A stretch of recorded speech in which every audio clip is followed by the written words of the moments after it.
Kalau bahas tentang ayat itu, la yukallikumullahu nafsan illa wusaha, emang lah ya banyak yang salah Pak. Sepurone, jika mau memahami ayat itu, tuh mestinya kita memahami kisah secara utuhnya. Artinya dibaca mulai dari ayat 284 lah ya, hingga ayat 286 itu. Pasalnya kalau enggak bisa jadilah ya punya perspektif lain gitu loh. Lah ya yukallifullahu nafsan illa wusaha itu kan punya makna terjemahannya lah ya, yakni Allah tidak membebani seseorang lah ya, melainkan sesuai dengan kesanggupannya, ya kan? Makna terjemahannya seperti itu. Tidak menutup kemungkinan lah ya beranggapan kalau Tuhan ngasih ujian kepada kita itu mampu. Padahal maksudnya itu bukan seperti itu. Nah disinilah saya tanya, sanad keilmuan itu penting enggak? Hadirnya seorang pemimpin, guru, ustadz ya itu penting enggak? Ya penting banget ya kan? Oke, kita bahas lah ya. Bismillah, mohon disimak dengan cermat dan teliti, kita ngaji bareng lah ya, karena saya mesti sampaikan dengan detail gitu loh. Bismillah.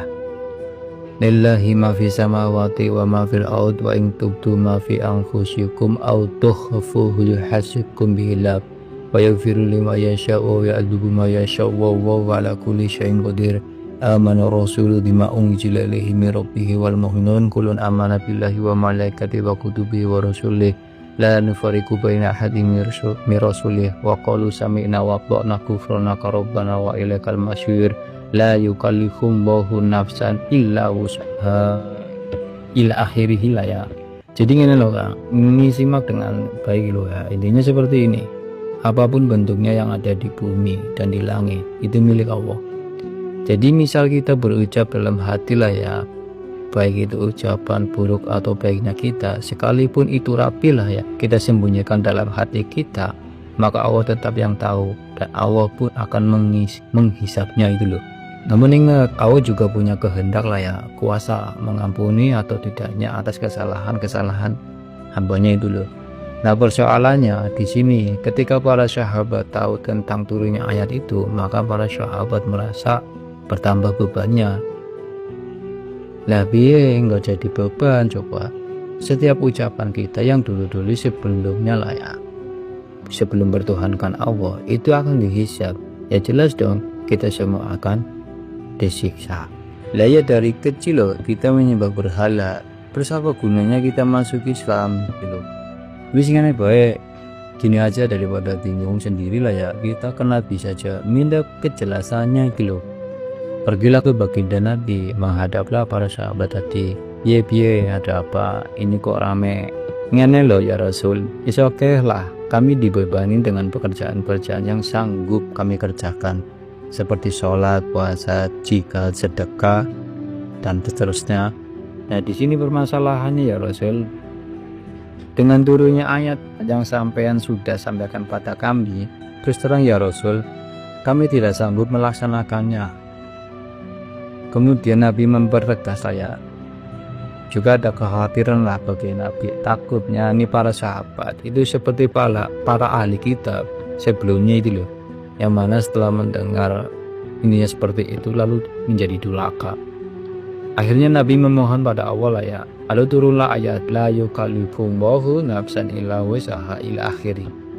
Maksudnya gini, la yu'akhidzukumullahu bilahwi fi aimanikum walakin yu'akhidzukum bima kasabat qulubukum wallahu ghafurun halim itu loh. Jadi gambarannya seperti ini, biar masuk lah ya, saya menjelaskan dengan versi gaya saya lah. Kita bangun tidur itu pada jam 6 atau jam 7, otomatis dong ya kan, kita meninggalkan sholat subuh. Itu kita jangan merasa berdosa gini dan bakal disiksa lah ya, jangan, karena memang kita nggak ada niat buat meninggalkan sholat subuh kita. Itu tiba-tiba aja gitu kita tidur plus ya kan, karena capek lah ya, lantas bangun sudah habis waktu subuhnya itu tuh. Beda lagi kalau sudah ada niat itu lah ya, contoh berpesan sama temen atau sama istri lah ya, ma bangunin saya jam 6 atau jam 7 lah ya, papa capek banget butuh istirahat banyak. Nah di sini ini kena sanksi karena sudah niat meninggalkan waktu sholat subuh dulu. Juga misal dikaitkan pada ibadah puasa lah ya, misal kita lupa tiba-tiba aja gitu kita makan gitu kan, ada makanan kita makan dulu. Kalau kita jangan merasa lah puasa kita itu batal, jangan, atau merasa berdosa lah ya, itu jangan. Nah setelah ingat kalau kita sedang puasa ya sudah, umur lalu lanjut puasanya, itu nggak apa-apa, itu penggambarannya. Jadi tadi kekhawatiran para sahabat itu dosa-dosa sebelum masuk Islamnya lah ya, itu yang dikhawatirkan. Padahal itu tadi para sahabat sebelum masuk Islam lah ya, apalagi konteksnya zaman jahiliyah.